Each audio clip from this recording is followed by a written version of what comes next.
dalam 10 tahun terakhir ini semuanya sudah rusak dari apa yang kita perjuangkan di era reformasi. Saya tidak tahu lagi bagaimana cara memperbaiki keadaan ini yang sudah moral dan etika sudah rusak seperti ini, demokrasi sudah rusak.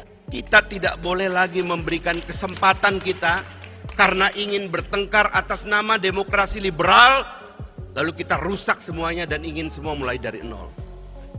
Tidak kita izinkan itu.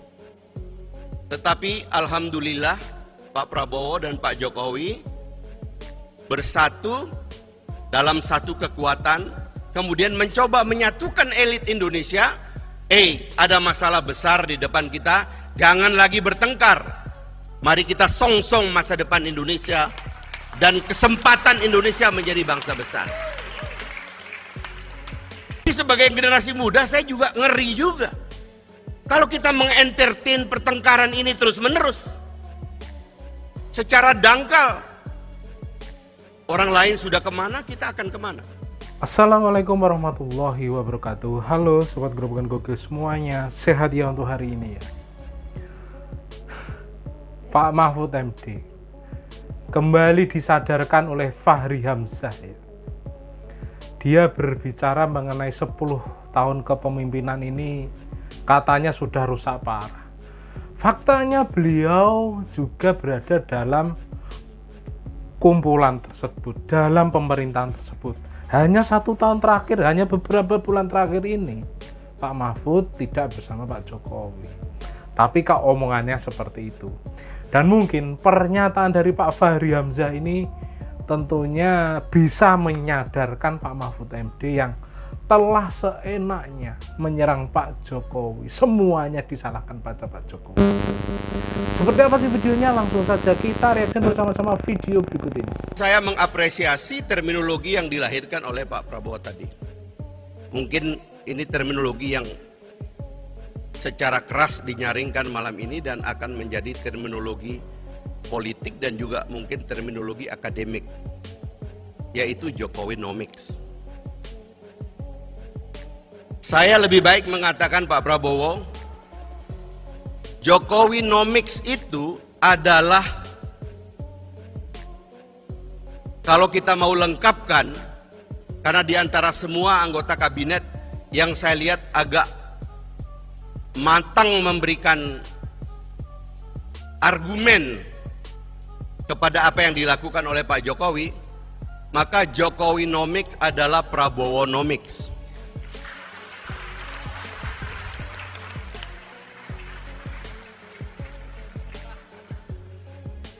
Saya ingin mengambil perhatian kita semua bahwa saya tidak main-main dengan istilah Prabowonomics adalah Jokowinomics dan sebaliknya Jokowinomics adalah Prabowonomics. Karena tahun 2019 ketika Pak Prabowo memutuskan dan Pak Jokowi memutuskan adanya rekonsiliasi nasional, bersatunya dua kekuatan yang berseteru berkali-kali, ternyata pada waktu itu belum ada COVID, pada waktu itu kita belum tahu akan ada perang Rusia-Ukraina, pada waktu itu ketegangan Laut Cina Selatan atau krisis ekonomi belum seperti sekarang melanda beberapa dunia.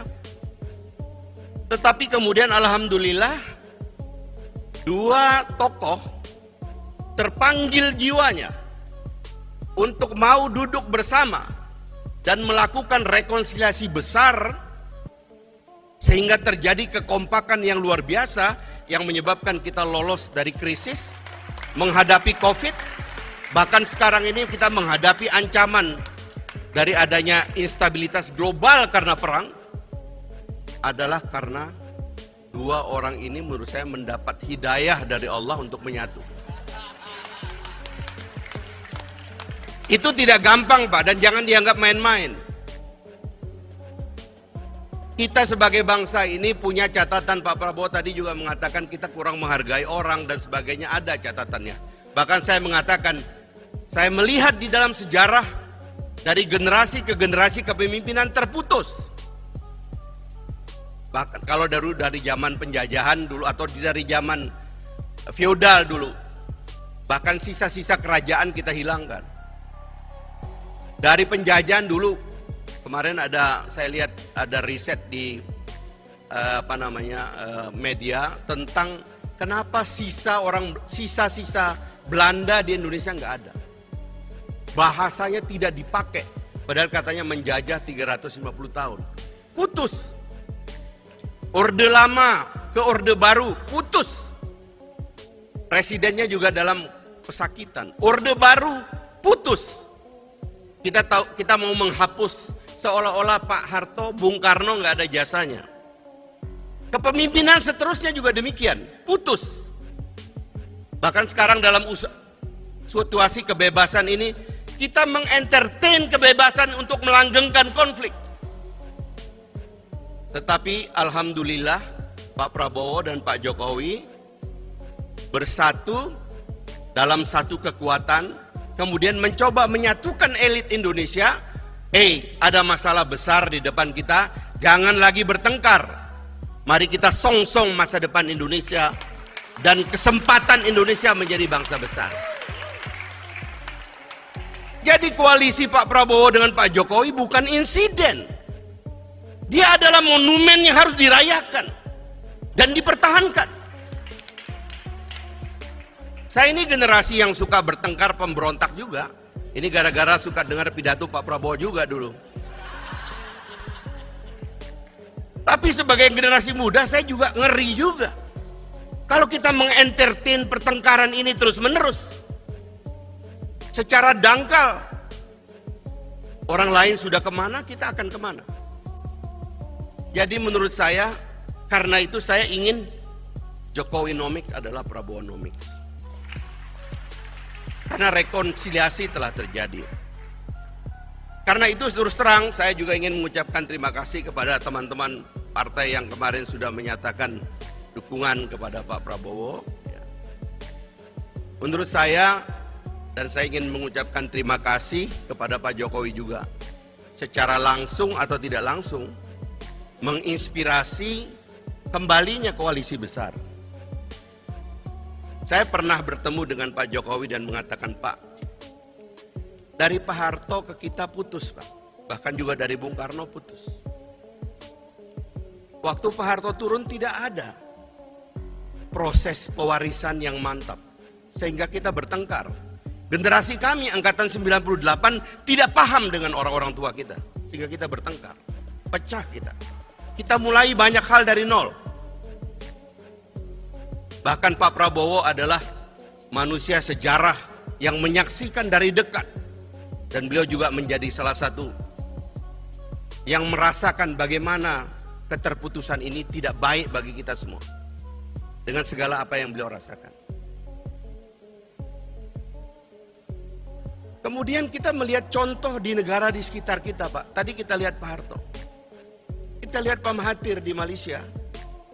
Ada forum seperti ini, forum UMNO, Barisan Nasional, orang-orang nangis minta beliau terus.